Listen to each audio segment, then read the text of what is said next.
হবিবপুর যাদব সমিতির উদ্যোগে হবিবপুর বামনগোলা এবং মুচিয়া যাদব সমিতির সদস্যদের নিয়ে ২৭তম সম্মেলন অনুষ্ঠিত হলো শনিবার দুপুরবেলা আইহোর একটি বেসরকারি লজে। এই সম্মেলনে আগামী দিনে যাদব সমিতির সংগঠনকে এগিয়ে নিয়ে যাবে তার রূপরেখা তৈরি হয়। এই সম্মেলনে প্রথমে প্রদীপ প্রজ্বলন করে তারপর ভগবান শ্রীকৃষ্ণের ছবিতে মালা দিয়ে পুজো অর্চনা করা হয়। তারপর তিলোত্তমার বেদিতে শ্রদ্ধা জানান উপস্থিত সদস্যরা। পাশাপাশি শহীদদের শ্রদ্ধা জানাতে ১ মিনিট নীরবতা পালন করেন উপস্থিত বিশিষ্টরা। উপস্থিত ছিলেন বঙ্গীয় যাদব সমিতির রাজ্য সভাপতি শ্যামচাঁদ ঘোষ, মালদা জেলা কমিটির সহসম্পাদক বৃন্দাবন ঘোষ, সহসভাপতি অসীম কুমার ঘোষ, হবিবপুর যাদব সমিতির সভাপতি রতন ঘোষ, এছাড়াও মালদা জেলা ও বিভিন্ন ব্লক থেকে আগত নেতৃত্বগণ সহ হবিবপুর যাদব সমিতির সদস্যগণ।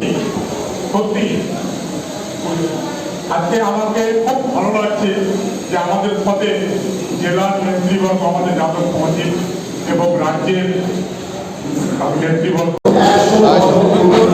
যাদব মহাসভার পক্ষ থেকে হবিবপুর ব্লক, বামনগোলা ব্লক এবং ওলমালদার মুচিয়া অঞ্চল এই 3 জায়গার যাদব সদস্যদের নিয়ে আজকে আমাদের এই আহি অঞ্চলে একটি যাদব সম্মেলন অনুষ্ঠিত হলো, যেখানে আমাদের রাজ্য নেতৃত্ব এবং জেলা নেতৃত্ব উপস্থিত ছিলেন এবং বিভিন্ন দাবি দেওয়া এবং আমাদের যে এগিয়ে যাওয়ার যে পথ সেটার সম্বন্ধে আজকে আলোচনা হলো।